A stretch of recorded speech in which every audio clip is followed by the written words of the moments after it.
All right. So we have Zahi here. He's from Oman. He was born in England, and his family is from Oman, which is in the Arab Emirates. He's saying that he's an ex-Muslim, and we're just talking. This is a discussion. It's not really a debate.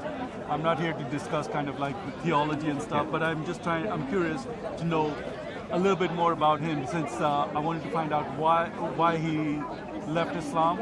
He's saying I've left it, so I was just, and then he said there's a few truths in it, and then there are the same truths in all the religions, and we're just having a little discussion. So can we go back to the discussion, right?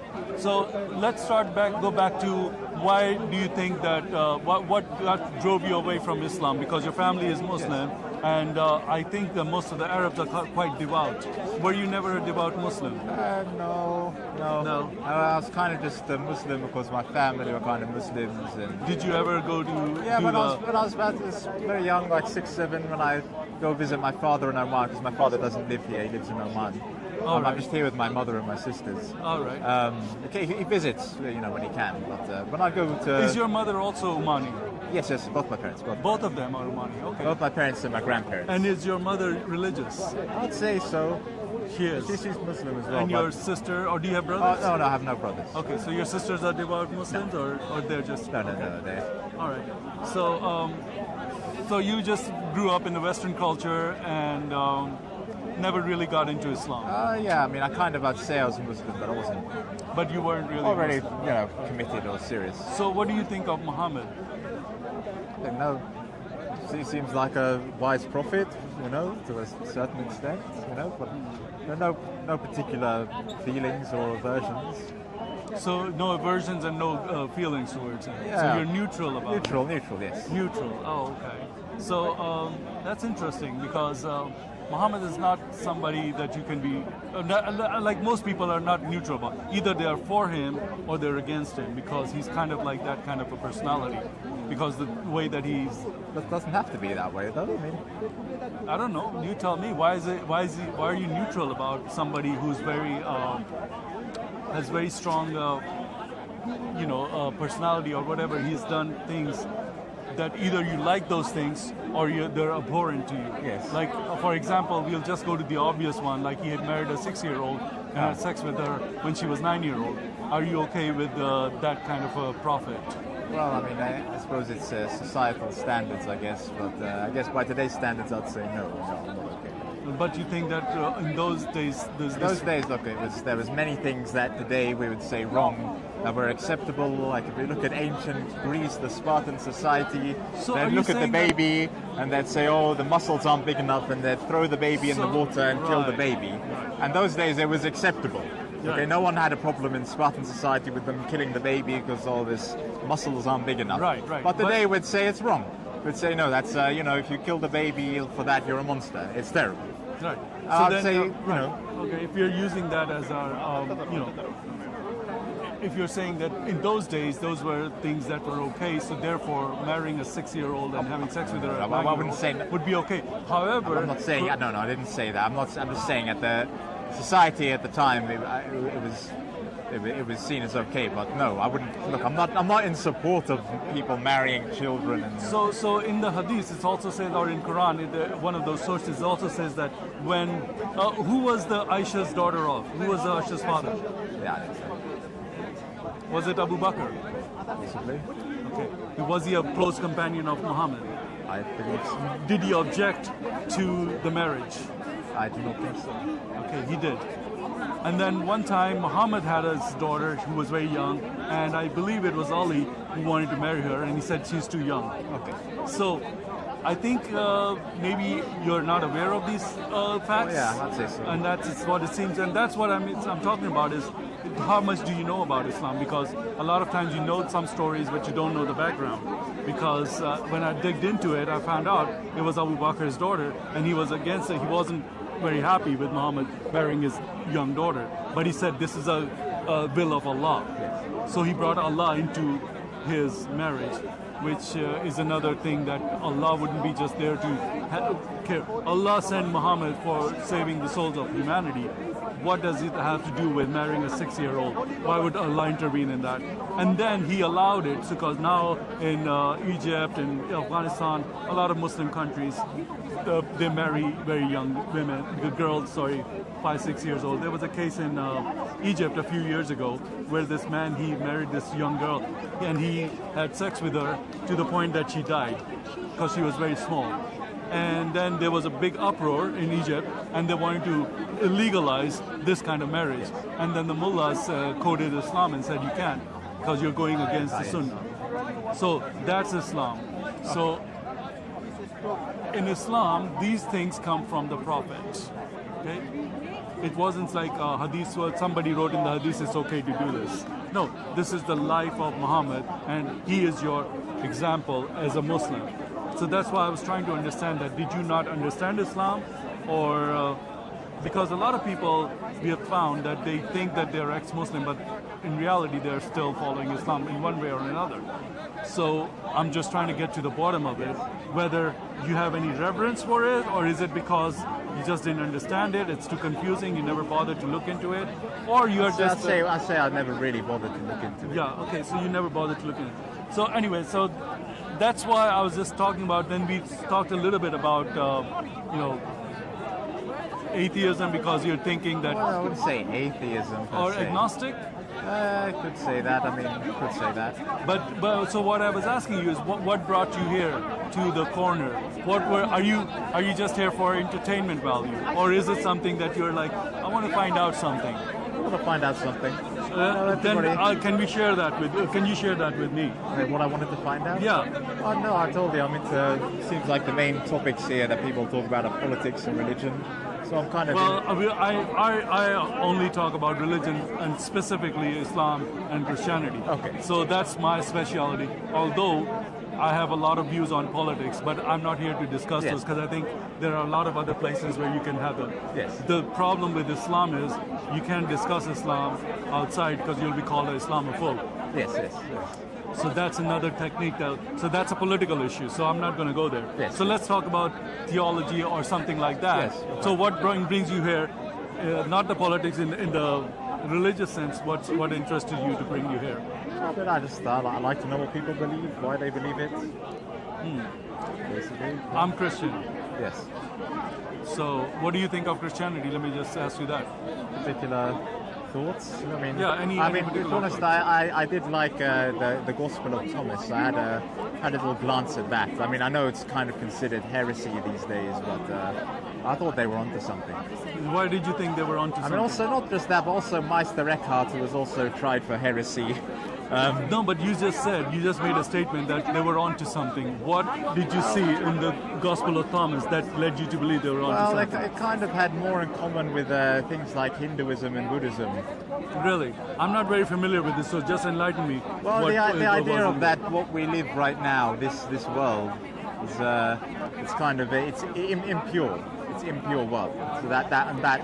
Without getting into the nitty-gritty, that general statement. Yeah, okay, I understand that. So, how is that connected to Thomas?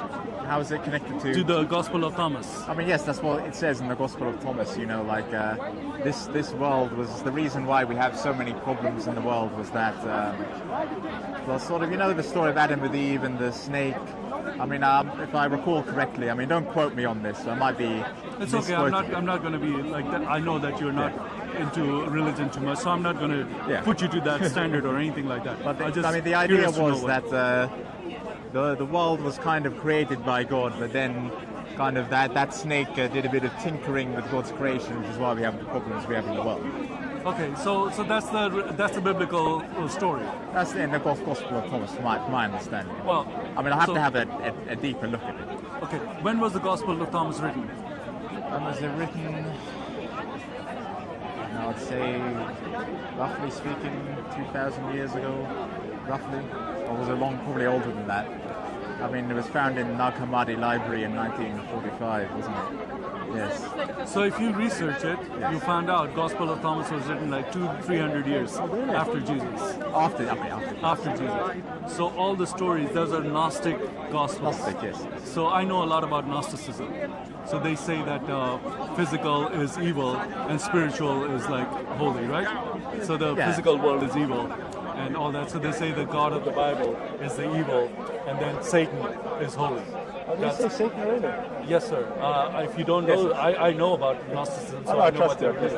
I'm saying it on camera, so if I'm lying, everybody would know that I'm lying. Yeah. Okay, and that's what I know. That's what Thomas. So first thing you said is the Gospel of Thomas, and that came way later, and they were heretics according to the Christians.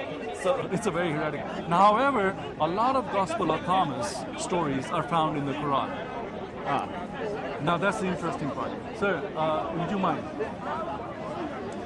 So a lot of those stories are found in the Quran. Now, if Quran was from Allah, why would he take stories from a false, from let's say a very heretical book that somebody wrote? Well, the idea is that in the Quran it says that God's message has been revealed before in the Torah. It doesn't use the word Bible, it uses the word Injil. Injil is the gospel, yeah, yes. gospel. It's fine. Basically, you can use that word, no problem. It says that basically the message got corrupted over time. People sort of, human beings basically use the religion to, I don't know, exploit it for financial, political gain, and so forth. So the idea was that, Islam would come and kind of correct things, clear things up. That was the idea. All right. Well, that's fine. I know that's the idea. Yeah. But then why does the Quran get certain historical facts wrong? Like Jesus never died on the cross. That's what Quran says, right? Yeah. It appeared to them. It was made to appear. Like God made it appear to them. He died when he didn't die. So what that does is two things. First, he didn't die for the sins of humanity. Second, he couldn't have rose from the dead since he never died on the cross. That's one of the things I didn't really understand about Christianity. When people say Jesus is God, or God in the flesh, is that correct? I mean, is that what you believe? That if you're a Christian, then that's what you believe. Well, I told you I'm a Christian. Yeah. I mean, I just have to make sure. So are you asking a question? Or I'll ask you a question. Like, is it the case that Christians believe Jesus was God in the flesh?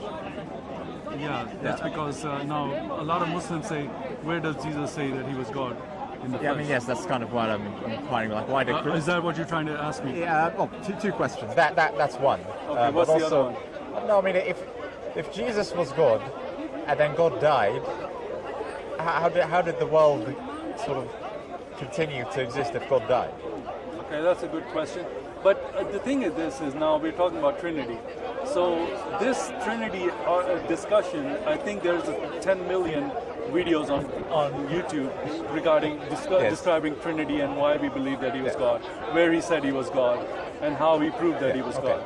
So, I don't know if we need to go into those details again, but I'll try to give it the shortest answer I can possibly give. Is it easier to say I'm God, or is it easier to tell somebody to get up and walk? Well, I think the walking would be a bit easier. Yeah, if you're dead and I say, get up and take your, or come out of the grave, okay, then on whose authority am I saying that?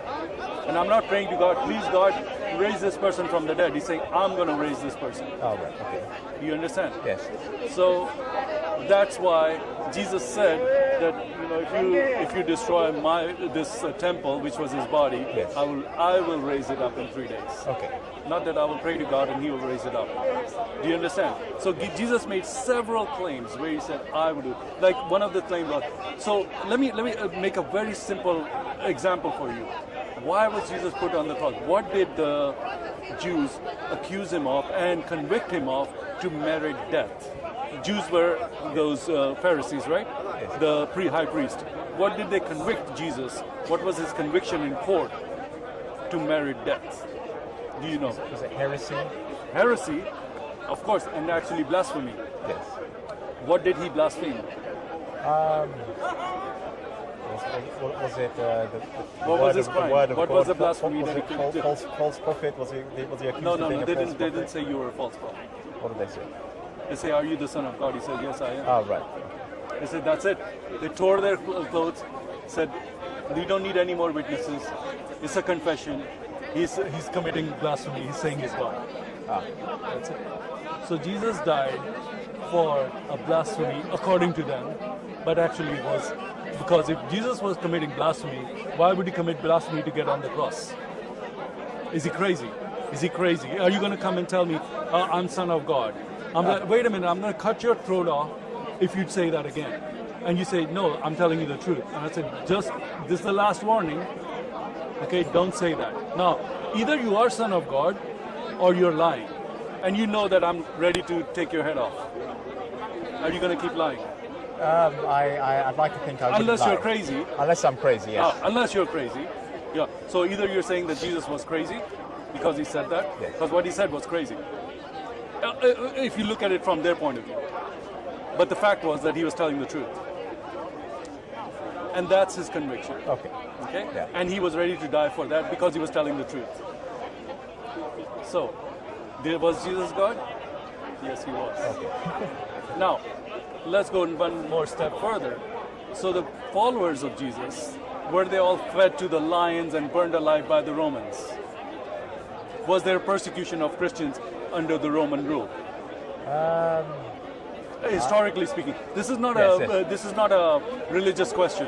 Whether you believe it, it's not a belief Yeah. question. Right. It's a fact question. Was there Christian persecution by the Romans? Yes. Yes. So, when did that persecution start? From the disciples of Jesus, the ones who saw him and met him? Because a lot the disciples were eyewitnesses, meaning like Thomas, like the one that you just quoted.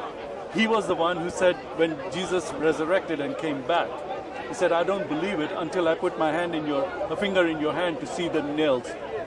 And he put his hand in there, and then Jesus said, you see it and believe, blessed are those who believe without seeing. Yes. So what that was is that, hey, he's a real person, he's come back in his own body, he's resurrected as he said he would. So now these people, either they were under a delusion, they were drinking something or they smoked something, or this was true, right? Because all of them died not for a belief that he rose from the dead. There's the difference. You're an eyewitness or you believe something. Yes. Okay? If I say I'm here and I saw this guy do this, it doesn't mean that I believe he did that. Yeah. No, I saw it, he did. So, that. yeah. Okay, so that's what it is in the code of law. Yeah. Eyewitness testimony. Not eyewitness because I believe he stole this car. That's not eyewitness. Did you see him steal the car? That's eyewitness, right? So these guys are eyewitnesses. Okay?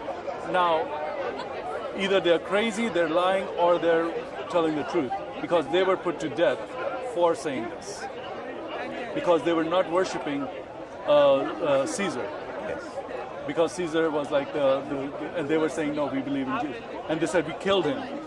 They said, no, he resurrected. Now, did the Romans claim that they found the body of Jesus after the resurrection? Okay, did anybody find his body? I don't think so. No. So, how can they, they were experts in killing people. Like if they wanted to put you on cross, they were very good at doing that. So you couldn't escape. They couldn't mistake somebody else and crucify someone else. They actually crucified him, but they could never find his body.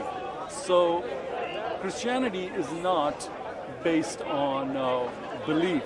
It's like it has to be real. And how do you prove something is real?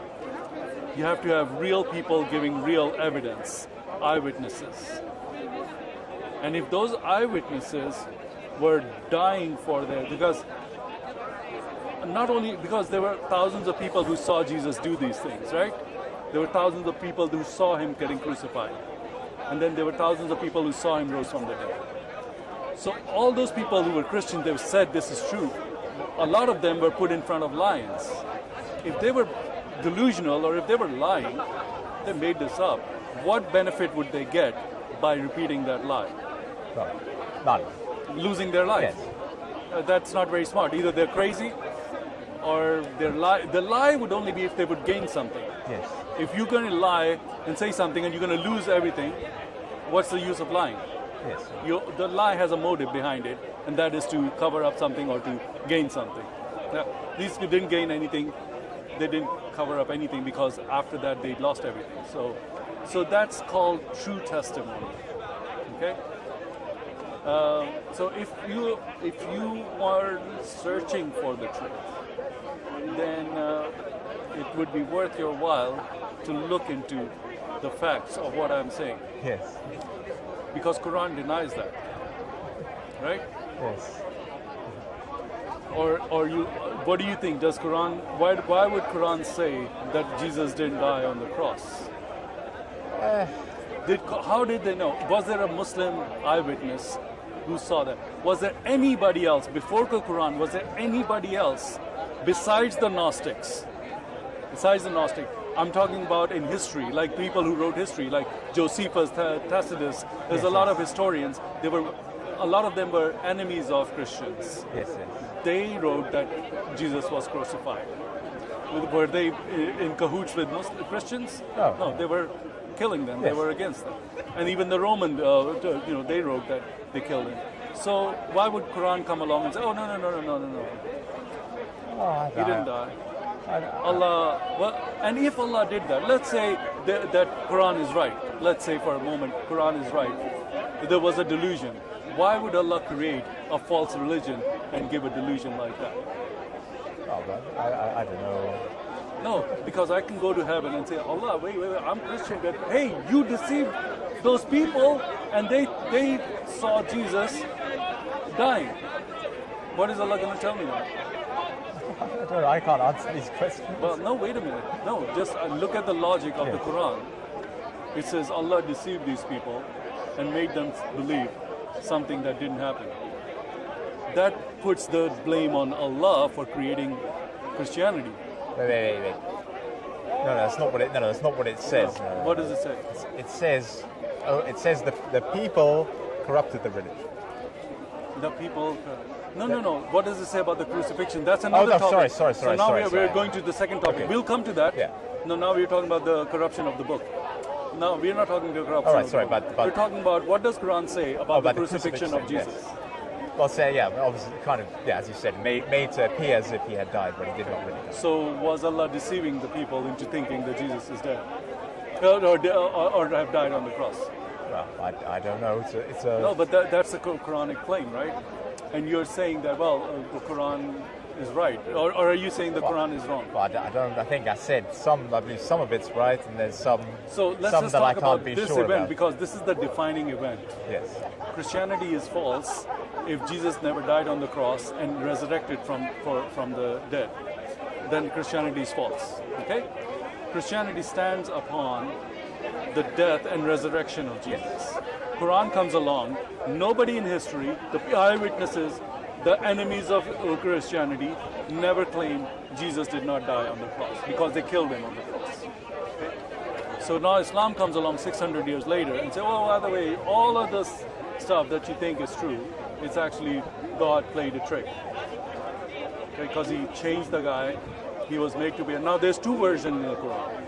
Okay, so the Quran has contradictory versions of the crucifixion. One says that it was made to appear, and one says he survived the death. So he was kind of half dead, but he wasn't complete. So he didn't die, but he just recuperated, or he recovered from those injuries. Okay, so now, which one is true? I don't know. Okay, so that's why Islam is false. Therefore, Islam is false, right? I mean, why would Islam have two different versions of the same event? I don't know. Because they're in contradiction with each other. Yes. One is saying he died. One is saying he never really died. He actually recovered from his wounds. So that's the thing. If you're searching for the truth, Yes. have you looked at all of this stuff? Because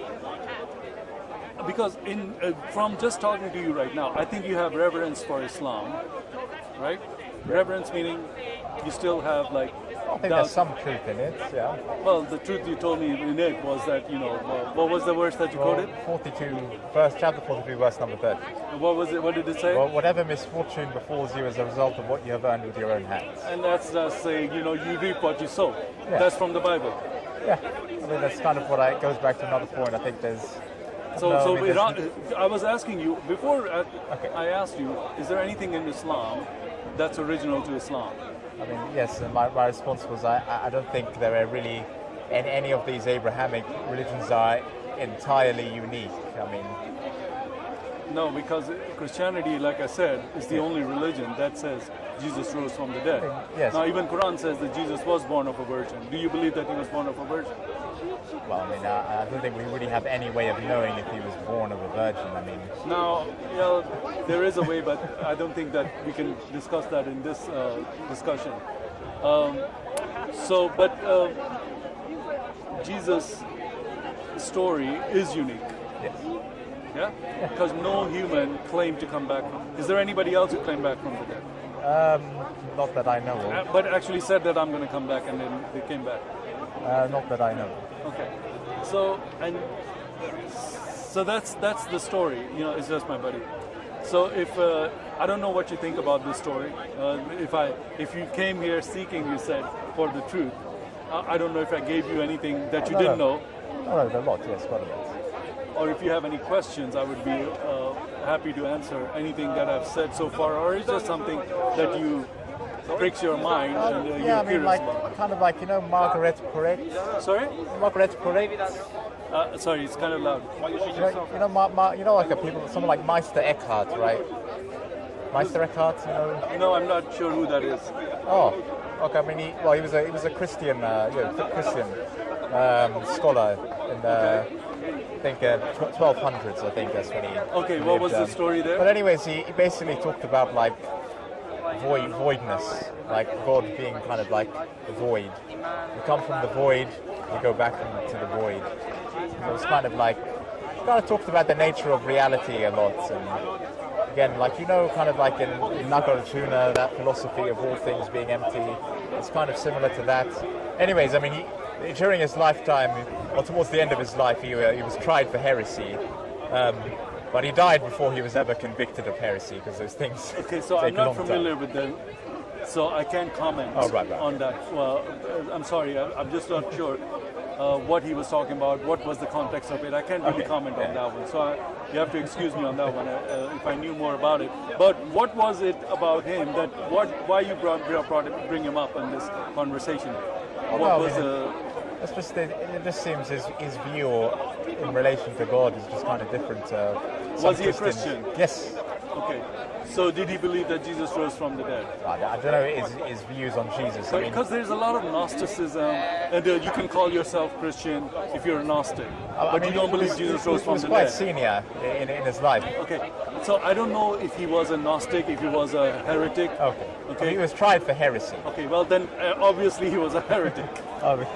Right, obviously. I'm just saying because I don't know him. Yeah. But since you're saying he was tried for heresy, I'm assuming that there was something heretical about his belief system that put him in that situation. Yes. Well, he was saved from the punishment, but I don't know why you brought him up, because was there something that he said that appealed to you? Yes, I told you the voidness. The voidness. Can you explain that a little bit more? Because I'm not familiar with it, so it's hard for me to understand just by that word, voidness. What exactly do you mean by it? I mean, it says, it seems like, a lot of Christians I've spoken to here, like kind of those guys who stand over there, it seems, I'm not saying it is the case, but it seems like they kind of think of things very dualistically. Dualistically. Dualistic. Yeah. I'm not familiar with that word, so could you elaborate? Dualistically. Dualistically, so there's you, and then there's the rest of the world. Like if I dualistic, D-U-E-L? D-U-A-L. U-A-L. Yeah, D-U-A-L, so dualistic. Dualistically, okay, it's like just one thing that's true and the rest is false? No, not necessarily. Well, I don't mean it. It could be interpreted that way, but I don't mean it in that way. Which way do you mean? Because you see, I'm unfamiliar with this word and this argument, so I'm trying to understand what you're what your point is. Okay, basically, what Meister Eckhart, to my understanding or my interpretation, is kind of trying to get at was that there's kind of everything's really interconnected. It's not two. The way we view reality is not two. It's only one. It's only one. In what context is it one? Everything's one. Everything is one. Well, no, but there's dualistic, right? Because there's positive and negative, right? Everything has positive and negative, right? There's a positive charge and a negative charge, then you have electricity. If there was no negative charge, there would be no electricity. So there has to be day and night, dualistic, right? Fire and water, right? Yeah, yes. So dualism is in nature. Yeah, but I mean, at the essence, male and female. Okay, but if we talk about those things like nature, like this tree, like these trees around here in the park, right? If you try to find out, I guess what he meant by voidless was, if you try to find like what the essence of a tree is, you wouldn't really find anything. No, everything comes from one source. Is that what the argument is? Like, it comes from one source, but I think what he's kind of arguing is that perhaps the world is not as concrete as we perceive it to be. Well, there is a lot of theories about that. That this is not reality. This is a dream. I don't know if he was getting at dreams, but he was kind of in that postcode. Yeah. So the way that I see that is because in the Aborigines in Australia, they say that this is a dream, and then when you die is a reality. So it's a dream world. So we are just dreaming all this right now. This reality is a dream. In a way, I kind of find that very fascinating, because in Christianity or all this is a temporary life, yes, and the real life will start after death. So in a way, it's kind of true what they're saying. In a way, I'm not going by, I'm not getting too deep into that. But if they're saying that this is a temporary life and this is a dream, and you will wake up in reality, I want to wake up in reality where it's not a nightmare. Yes. Right? That's what I've got to be. Like, okay, I'm in a dream, but in this dream, because if you're in a dream, it's called a vivid dream. Have you ever had a vivid dream? You know what a vivid dream is? A vivid dream is where you are conscious that you're dreaming. Let's say, have you ever had a dream where you were flying? Or you were like way above everybody? Or have you ever had a dream where you were drowning? No. Have you ever had a dream? Have you ever had a dream? I mean, yeah, but they're very mundane. Mundane. You never had any dream where you were running away from something, No. or you were falling from No. nothing like that? No. Okay, because these are some dreams that happen that are very common. When people are stressed out, they have drowning dreams, they have falling dreams, they have sometimes, when they're not in control of their life, they're flying above stuff and they feel like they're going to fall. Yes. Have you ever had any of these experiences in the dream? No.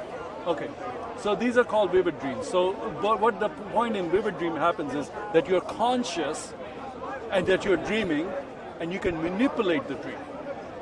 Do you understand? Yeah. So that's a very interesting thing. When I was looking into this, it just shows that even in your dream you can be conscious. Yes. So if this is a dream and we are conscious in this dream, then we can manipulate this dream. Yeah. To wake up into the reality where we are not falling down and dying. Yes. Because there's another thing that they say, in a dream you can never end up dying. Because if you die in a dream, and this I don't believe this, that you can actually die. Yes.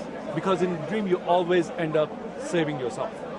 How much of that is true? I'm not saying I'm a full proponent of this, but these are things that I've heard, and it kind of fascinates me to look into this. But what I'm saying is that if this is a dream and we can manipulate this dream to wake up into the result, where we don't end up in the wrong side. Because let's say if it is a dream and we end up and we make the wrong choices and we wake up to the, something that we were told in the dream that this is the truth after this dream, and we didn't believe it, or we didn't want to follow it, then we could end up somewhere else. That's my take on that theory. Okay. Yeah. So it's nice to talk to you. I don't know what else we can say, but did I answer anything? Is there any? Because I'm not sure if we can continue this discussion. I mean, I like to talk to you because you seem like a really decent person, and the way that you look like somebody that I knew very closely. So that's like, that was like, hey, this is my friend. Maybe he remembers me. Like, oh no, he's not in. So that's why, and it seems like you. No, it's a friend of mine back home. So anyways, did you have any other, because the point that I'm trying to share with you is you come to a place like this where there's a lot of mostly religious discussion. And I think 80 to 90% of that is between Islam and Christianity. Yes. Since your background is Islam, and you're saying on camera that you're ex-Muslim, which is kind of like, you're putting yourself on the spot. Oh, wow. But then when I dig a little bit deeper into it, then it seems like you still have some sympathies for Islam. Because, yeah, of course. Because that's where you came from. So ex-Muslim is not really a term we can give you. Oh, that's like, I think so, because I don't go to the mosque, I don't pray and all this. A lot of Muslims don't do that. Oh, yeah, okay, I guess. So but, you're nominal Muslim. But I guess, I don't know, it's also like, I don't know, belief. There's some things I don't necessarily believe. Like, is there a heaven, is there a hell? I mean, I don't know if I believe that. It's a possibility. I don't deny it, but I think we just don't know. We just don't know. Why? Because Islam says there is a heaven and hell. Oh, that does, yeah. Obviously. Oh, so, and you believe in Islam, so you would go to heaven, right? I don't necessarily believe in Islam. You keep... No. I'm just saying that because you're saying that there's some aspects, but I wouldn't. If I believed in Islam, I'd call myself a Muslim. That's right. That's right. Wow, that's interesting. All right. Well, then, I just want to before I go, I just want to remind you. Yeah, exactly. Jesus loves my friend. Oh, thank you. He set me free. He set me free from depression. And so much. Right, but if you start preaching Jesus to him, we need to understand where he's coming from, right? So I'm trying to understand what exactly is it in. Okay, so let's say for you, what would prove to you that God is real? Did you have to come here and say I'm God? Well, not necessarily. I guess I don't know. Experience. Maybe if I saw heaven, if I saw hell. Yeah, that's a good one. Actually. I don't know. It doesn't necessarily have to be anything like that. Just because you don't see something, you don't want to believe it. Look, I'm not denying it. I'm saying I just don't know. No, I'm just saying being reasonable. Like we don't see electrons and protons and neutrons. Yes. Do they not exist? Well, I mean, the thing is though, with those things though, they say if you have the proton and you expand its size to a football pitch, it's all empty space. There's like the nucleus, then over 90% of it's empty space. Yeah, but they do exist, and we know about them, even though we don't see them. We know that they exist. But it kind of goes back to the voidness thing. They exist, but is their existence as inherent as we think they are? Is it as inherent as we think it is? Is all this stuff as concrete as we really think it is? Right. But what I explained to you about the crucifixion. Yes. Okay, because now this is a supernatural event, don't you think so? Absolutely. Okay, so either that event is in somebody's imagination, or it's a fact. Yes, yeah. Right? And that's the only argument I can give you because, yeah, you're right, it's a void. How do we know it's true and this and that? Now, we can only know it's true if we can prove that it's true. Yes. Okay? Now, in order to prove something is true, like you come and tell me that I saw that person raised from the dead. I'm like, what are you talking about? That's not, you're crazy. But it's not just you. There's thousands of people that say we all saw that. Yes. So are they all, because what are they going to gain? Because they're slaves of Rome. Yes. Yeah? And Rome has a death penalty for not worshipping Caesar. Yes. Because Caesar was not just the king, he was also the high priest of their pantheon of gods. So he was the high priest, and you had to bow down to him and worship him as God. So why would they risk their life on something that wasn't true? Oh. My friend, you're a very sensible person. And as far as I've talked to you, you're also kind of an honest person. To as honest as an ex-Muslim can be. So you also have to take that into consideration. But you are. So it's a pleasure talking to you. Likewise, yeah. Okay? And I'm not here to mock you or anything, but I'm just trying to address that issue that you brought to me. They said, I'm here to find, what is the truth, because there's a lot of discussion about some very important topics that I think. Yes. So, and to me, that means that you have somewhere in your mind or your heart a question, is this really true? And which one is the really true one? Yes, exactly, yes. Thank you. That was what I gathered. So that's why I wanted to see what you thought about Islam, because these are the two biggest religions in the world, Yeah. right? Okay. And you come from one and I come from another one, right? Now, both of them can be true because they're diametrically opposite of each other. One is saying this guy died, one is saying he didn't die. Yes. They both can be true. No, no. Okay, so one is completely false, and one is we can examine it to see if it's true. Yes, yes. Right? So I kind of try to prove that Islam is completely false because I showed you that history. Islam does not just contradict Christianity; it's contradicting history. Christianity is a belief system, then you can contradict that belief system. But then when you start contradicting reality, which is history, then you got another problem. Do you understand? So that's why I was like, since you come from that background, I debate, and you will watch. Now you have my channel. You will watch my debates with Muslims. Yes. Okay, and if we keep in touch, I hope we would. That we can you can always ask me questions or anything like that. I mean, the thing is, one of the things that Muslims say, basically, the prophesization of Muhammad in the Gospel of John. I think I have it. I want to know. I want to know what. It's like the stupidest thing, I love for you to bring that up. Please do. I don't know. I mean, this is. I know what you're. He's the spirit of truth, right? I think it's. Let me see. I got it on the phone. Where's the? He's talking about where Jesus said, "I'll send you a helper." What's the verse reference? The Holy John. Ghost. Jesus said he'd send you the. John something, right? I forget what the reference is. I was just wondering if you can look it up on your phone. Oh yeah, here I got it. He's got it. Okay. So it's John chapter 16, verse 12 to 14. I think Jesus Go ahead, says, read it, Father. I have many things to say unto you, but ye cannot bear them now. For he, when the Spirit of truth shall come, he shall guide you unto all truth. He shall not speak of himself, all that he hears shall he speak. He shall show you things to come, he shall glorify me. I mean, the Muslims would argue and say this is the prophesization of Muhammad. But you just read it. It should glorify who? Me. Me. Who's me? I mean, is it? I guess. Who's speaking? Jesus. And he's saying me. So He shall glorify the spirit of truth is going to glorify him. How is that Muhammad? I don't Did know. we glorify Jesus? That's what the Muslims argue. I mean, I'm not saying I believe that argument. But I already told you that Islam, my friend, they have the moon on the mosque, right? Yeah. The crescent moon. Why? I mean, I think they believe the moon was split into two or something.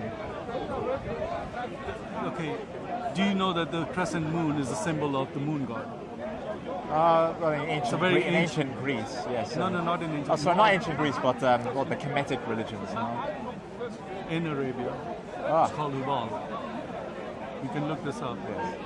If I'm saying it on camera, I'm not making this up. You can Google it. Ancient religions of Arabia before pre-Islamic Arabian religion, and you'll find Hubal.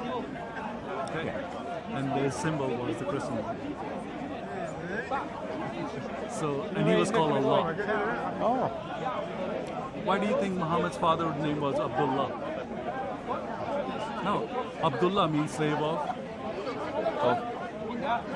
Allah. Yes. So who was Allah?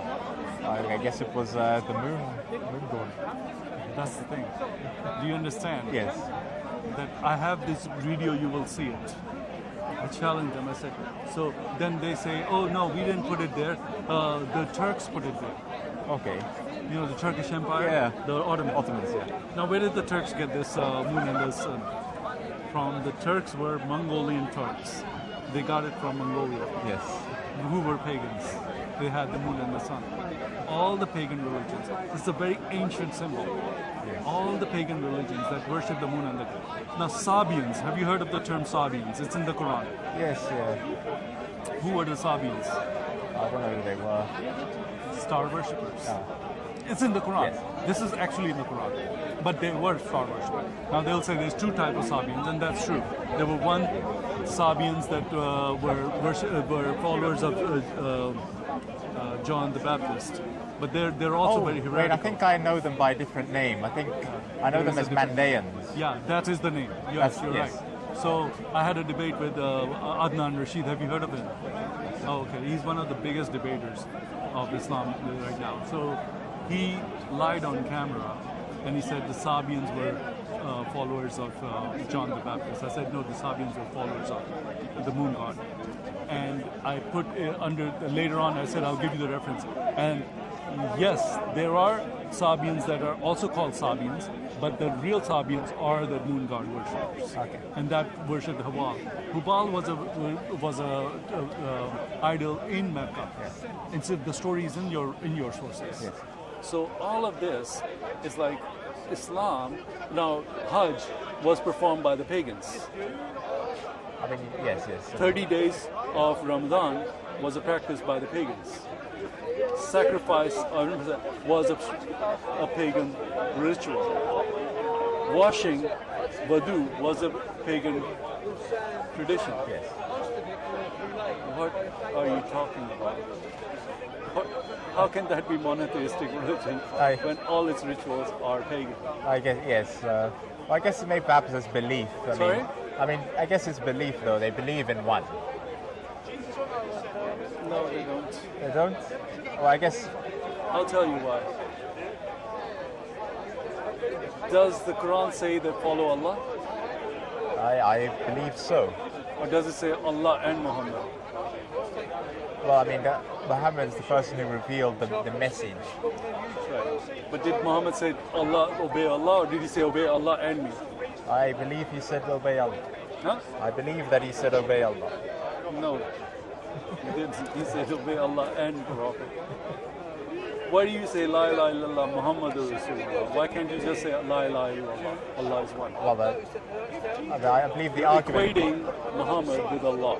And I can show you, you will watch my videos where they call Muhammad the first and the last. Allah is also the first and the last. Who was the first and the last in the Bible?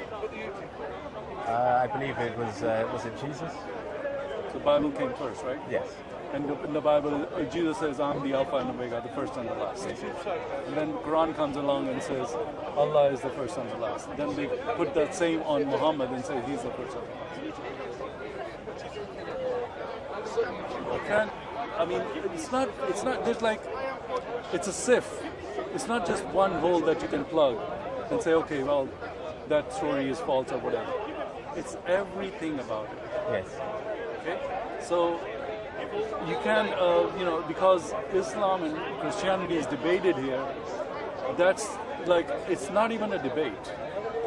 If you look at the debate, you'll see, if you ask somebody a question, they won't answer it. Like right now I had a discussion about, let me ask, so in the Quran, because you might know this, can Allah punish somebody for somebody else's sins? Can Allah punish somebody for somebody else's sins?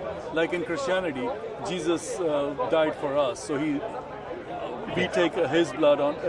God gives his sacrifice and the benefit of it through our belief in him, right? Through our faith in him, right? So they say, "Oh, you mean that Allah will let you go free because you of Jesus?" I say, "Yes, that's the only reason why we are saved. Is because of the blood of Jesus." Now, say, "No. In Islam, everybody has to pay for their own sins." I believe, yes, I believe Right? that's what it is. So you believe that because Islam teaches you that. Well, I mean, However, Islam contradicts itself. Allah contradicts itself. If you read, do you have a phone now? My phone is like acting up because I'm trying to open this up, but it's not opening. It's a Sahih Muslim 2767A. Just type in Sahih Muslim. Sahih Muslim 2767. 2767. That's right. Book of Repentance. Is this the one, right? It's this one, though, right? No, this says D. This is A. Oh, A, okay. Yeah, I don't know why it doesn't want to open.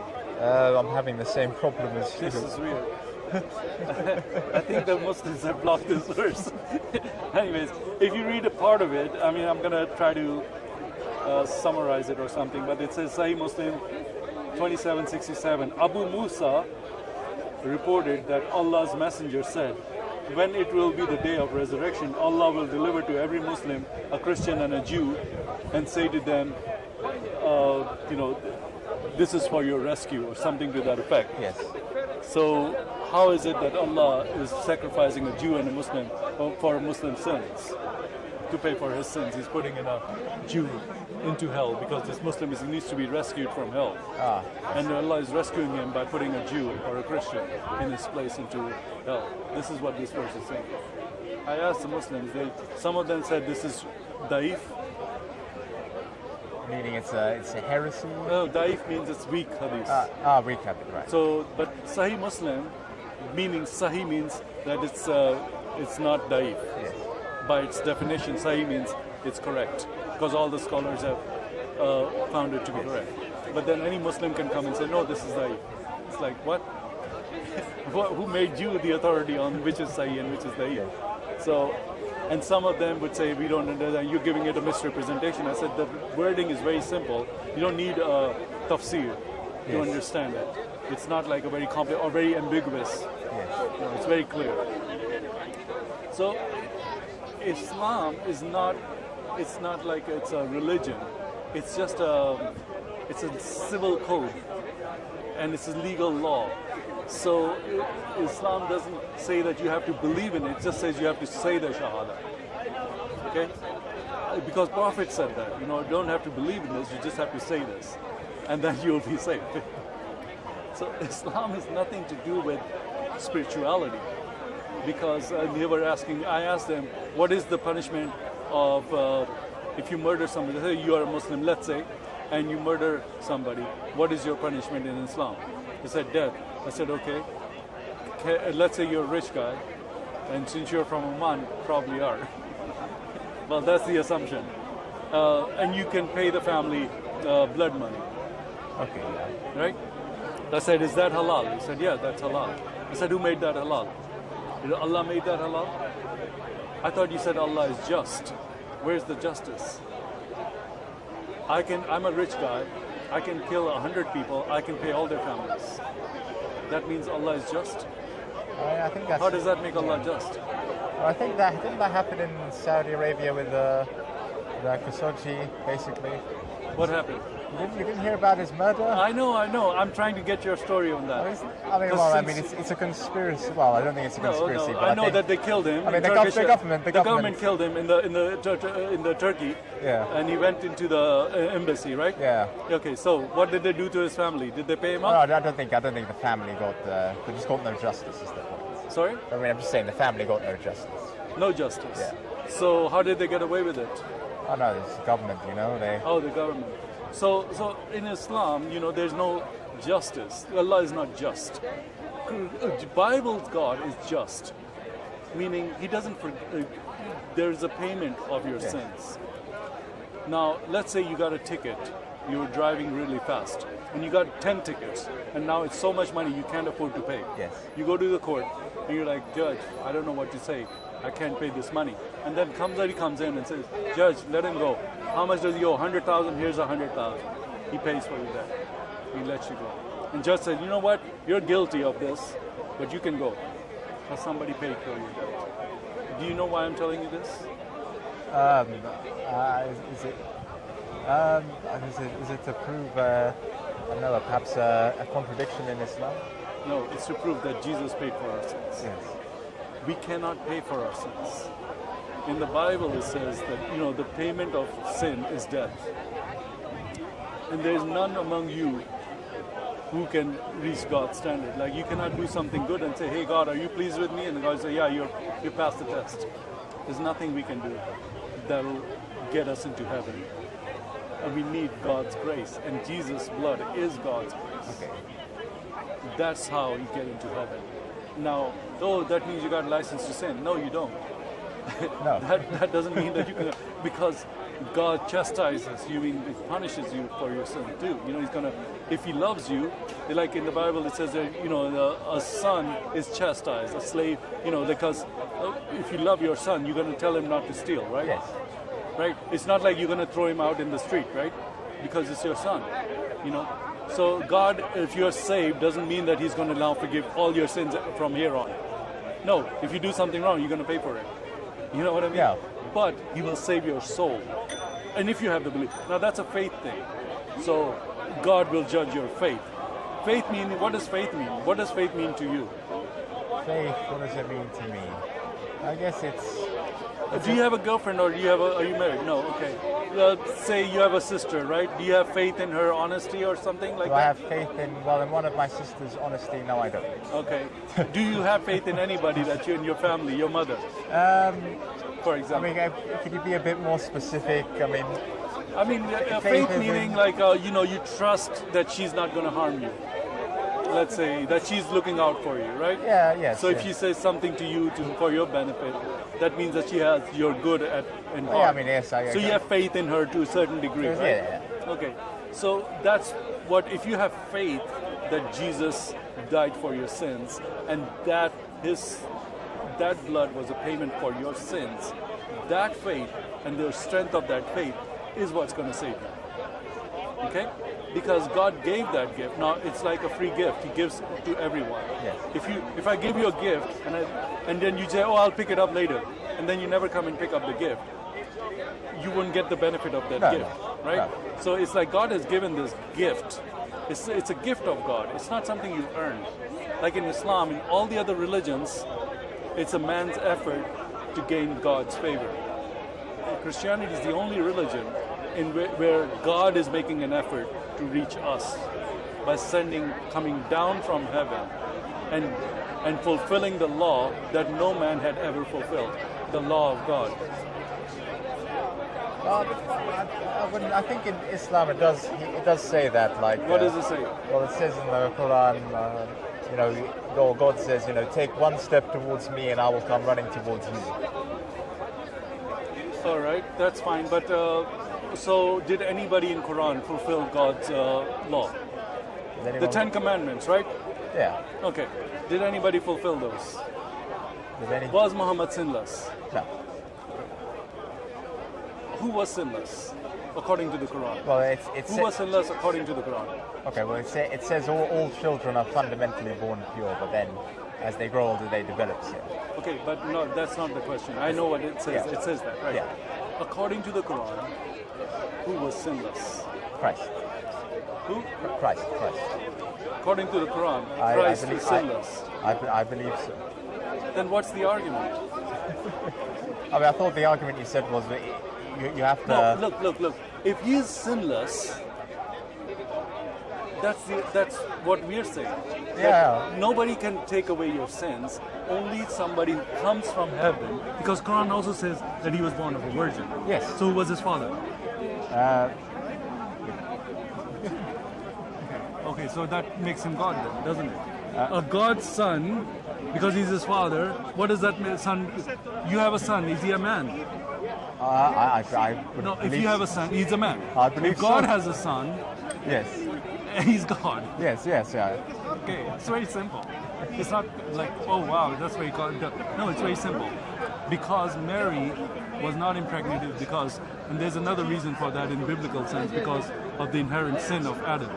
Because what happened in the Garden of Eden was that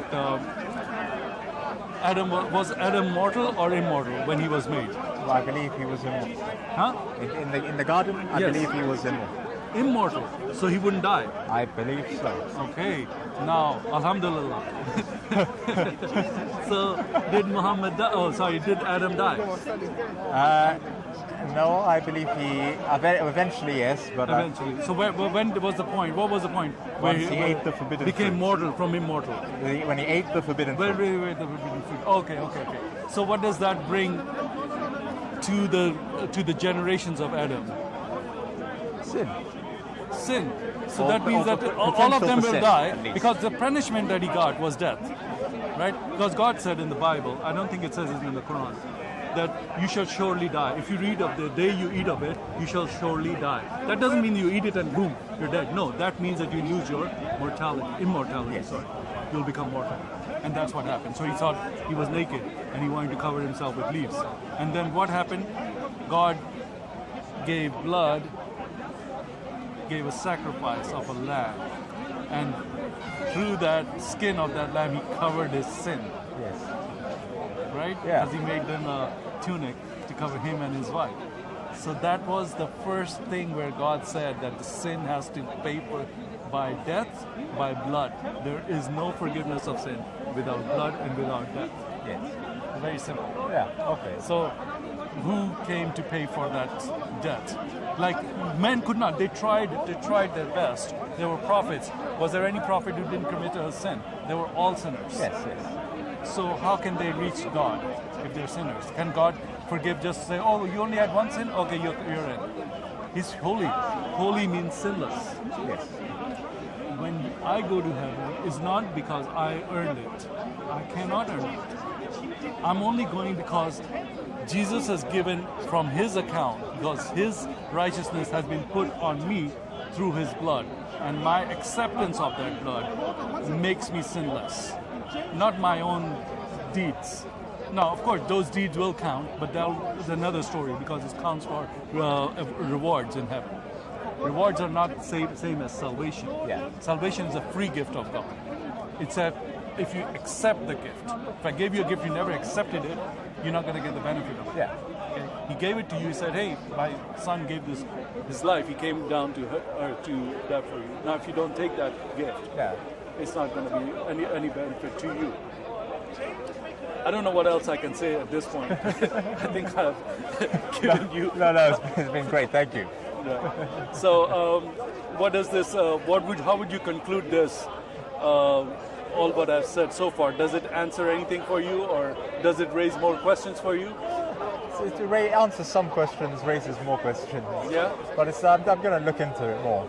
Right. All right. Well, I think we're going to conclude it at this point. Yeah, but just one more thing. I mean, there's quite a few versions of the Bible nowadays. I mean,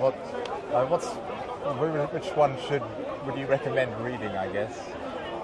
I mean, King James or Old Testament. So let me get into that a little bit. So Bible is not written by Allah. Yeah. Okay. Whereas Quran is written by Allah. Yeah. That's the way I answer it.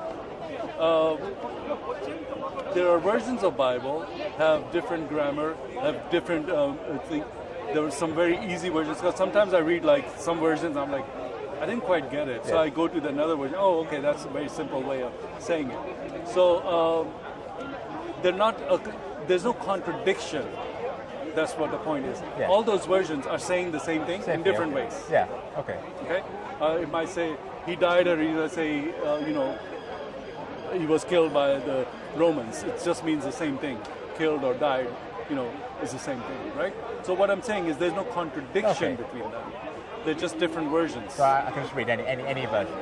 Huh? So You can read any. If you want to read, I would suggest maybe read a simpler version.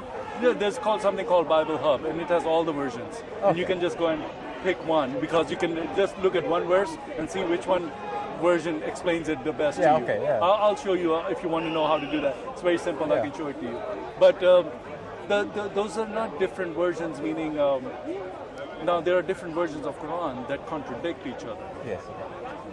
They don't want to accept it, but that has been exposed here several times. I don't know how long have you watched any videos about Speaker's Corner in the past? No, I just came here.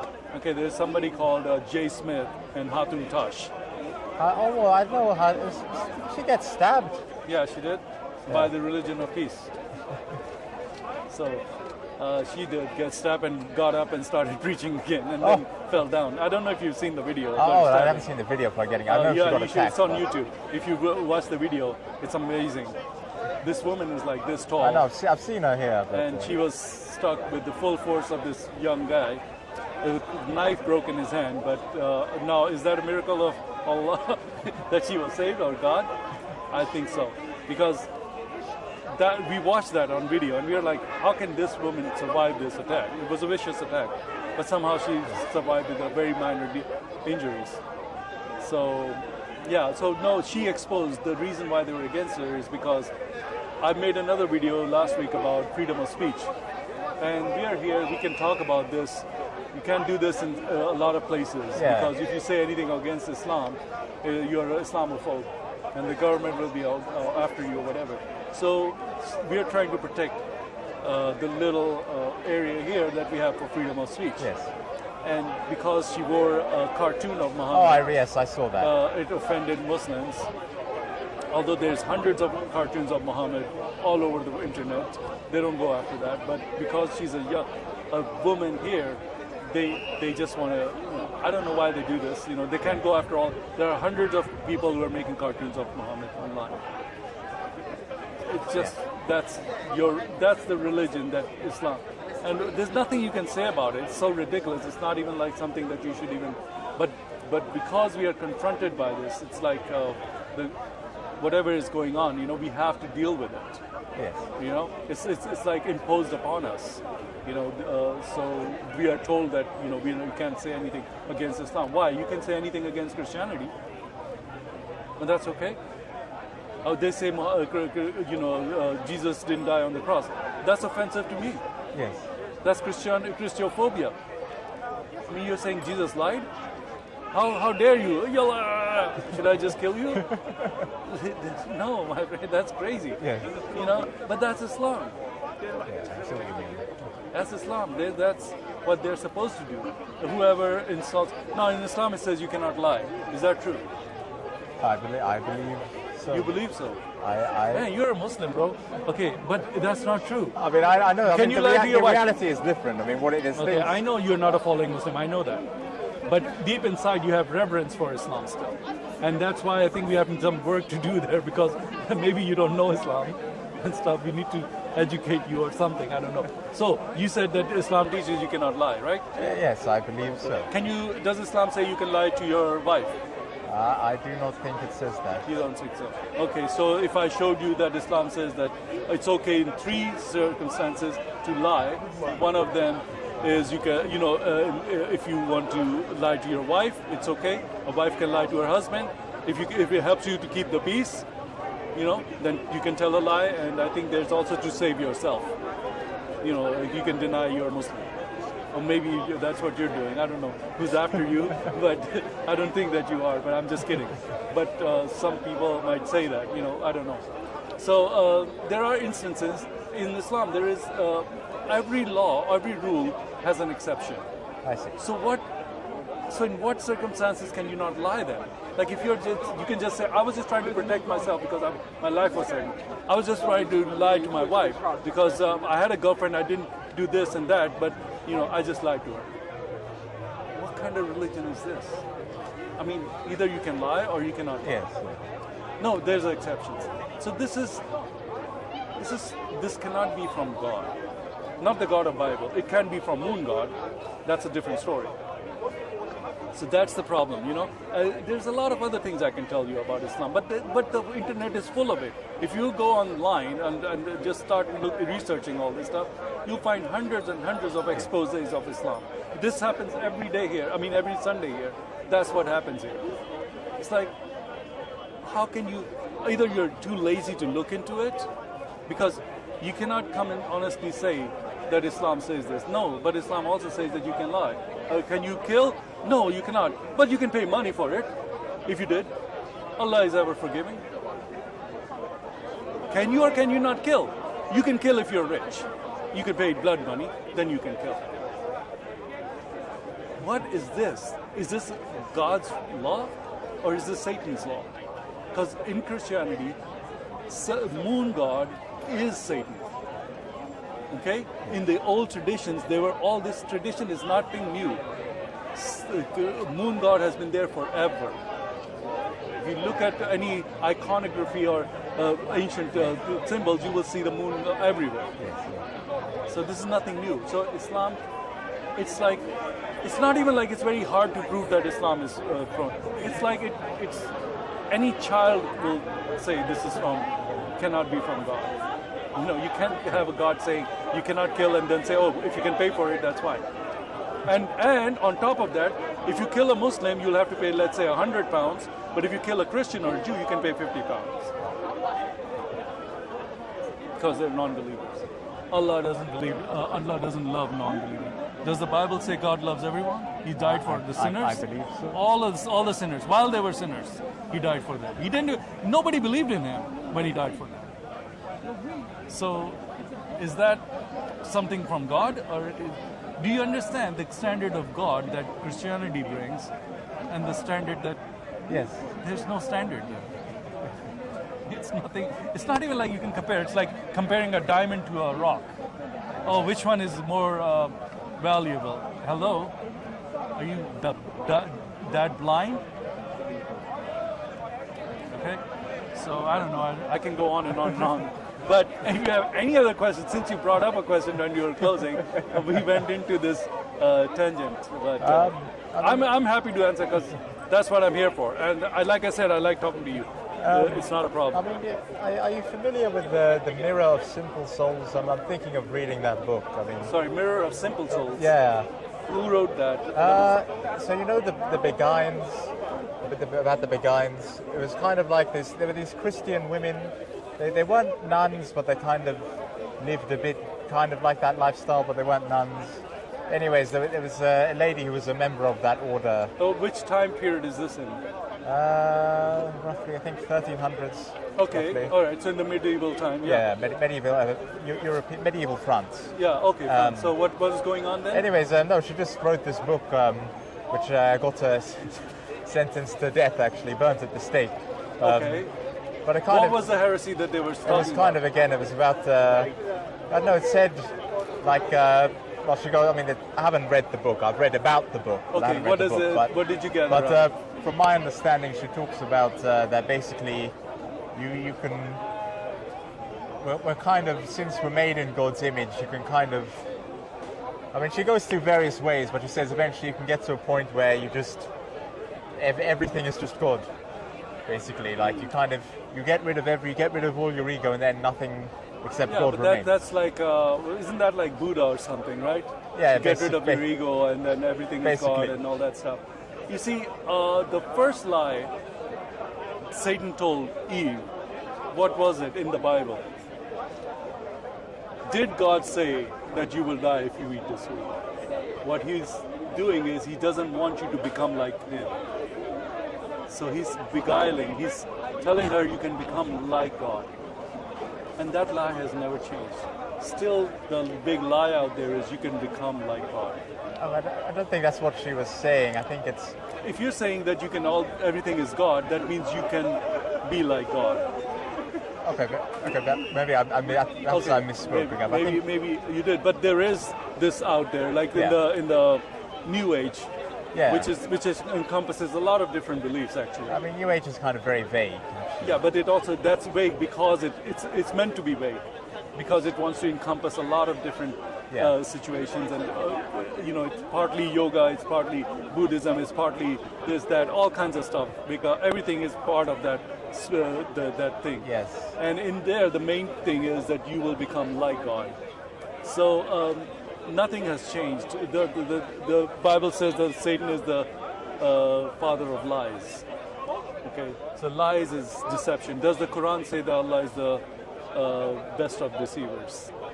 Does the Quran say That Allah is the best of deceivers. Allah is the best of deceivers? Yes. As in, He is the best deceiver? Best of deceivers. Best of deceivers. Yes.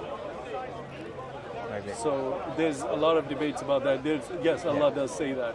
And if you want the Sunnah and stuff,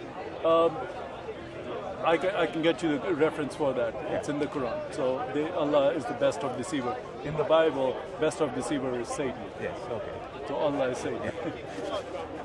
Because he deceived the world into thinking Jesus died on the cross. He is the best of deceivers. I mean, we don't disagree. Allah is the best of deceivers because he is the moon god. And his job is to deceive people. And he deceived people into thinking that Jesus didn't die on Right. or died on but when he didn't. So I don't know. Everything that you brought up, what was your last question about? Margaret Perret and her book, The Mirror of Simple Souls. Right. So, what exactly is in the Mirror of Simple Souls? I mean, that's the thing I was kind of hoping you'd be able to help me out with that. So, what is the theory of that? I can't. There's a lot to it. It's very in depth. But one of the aspects, amongst other things, is kind of like, just emptiness. Like, it's perhaps not saying, she didn't say you become like God, but it's kind of like Everything is God. Not everything is God. It's like you clear your ego, and then basically you reflect like I guess you could say you become like a mirror, and you not necessarily become God, but you reflect the light of God. Okay, well, that's like Sufism. That's Yes. like a lot of the monasteries and stuff. They deny themselves. You know, they like monks. You know, monks, they'll go live in the monastery. All they do is prayer and work. That's it. They deny all their fleshly desires. Okay, so that's nothing new.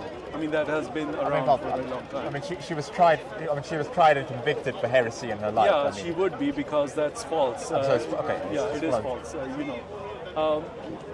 You're supposed to have a full life, and if you as a monk, if everybody became a monk, then what? Does you think that God is going to be pleased by that? No, because He wants people to live. See, the thing is, Bible God wants us to be happy and love each other. See, the message of the Bible is God is love. Yes. What is the golden verse in the Bible? If you heard John 3:16, for God so loved the world. What did He do? He loved it so much. He loved it so much that He gave His only Son. Yes. So whosoever shall believe in Him shall not perish, but have eternal life. Okay, so did Jesus, was He killed? No, He said, nobody can take my life. I'm giving it willingly. Hello, if I want, I can get 10,000 of the angels and they'll come and destroy all these enemies. But I'm not here to do that. I'm here to sacrifice myself. Sorry. Speaking of angels, I have another question, if that's All right, okay. there we go. Sorry. Are you tired of us? It's all right? Okay, go ahead. Sorry, last one, I promise. All right. No, it's to do with the description of angels, like in, I think it's book of Isaiah or Ezekiel. Okay. I mean, it says like rings and eyes. Yes. I think one of them also mentioned kind of has an animal head, one goat's head, human head. No. I'll give you the heads. Yes. Eagle, Yeah. ox, lion, and a man. Yes. Yeah. I mean, it's. This is a very okay. Is that true, or is it? What does that mean if it's true? What do you mean if it's true? I mean, because I don't know. Generally, I mean, it seems like people think of Called angels tetramorph. as kind of like, I don't know, humanoid figures and the white robe and halo and all that.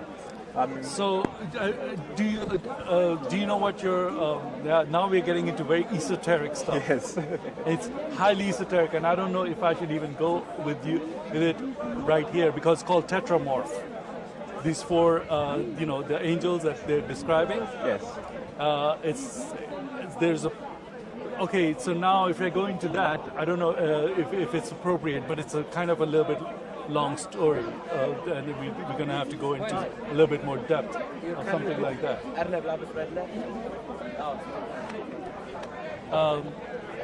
Jesus' story, there were three wise men that saw the star in heaven and came to worship Jesus.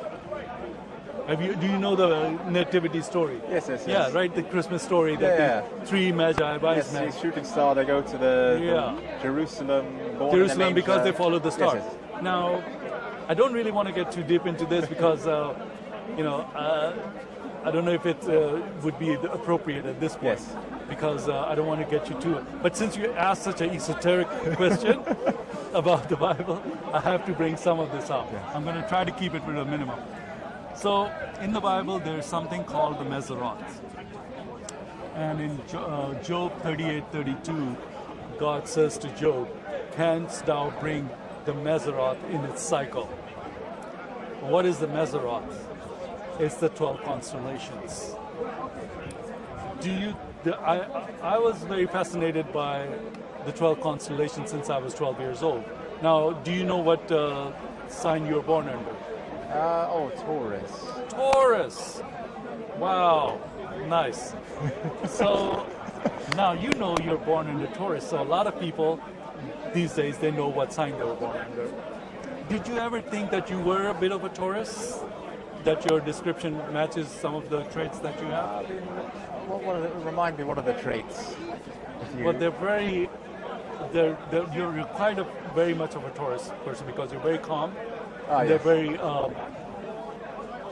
deliberate and they're very well grounded and they're very humble kind of people, you know.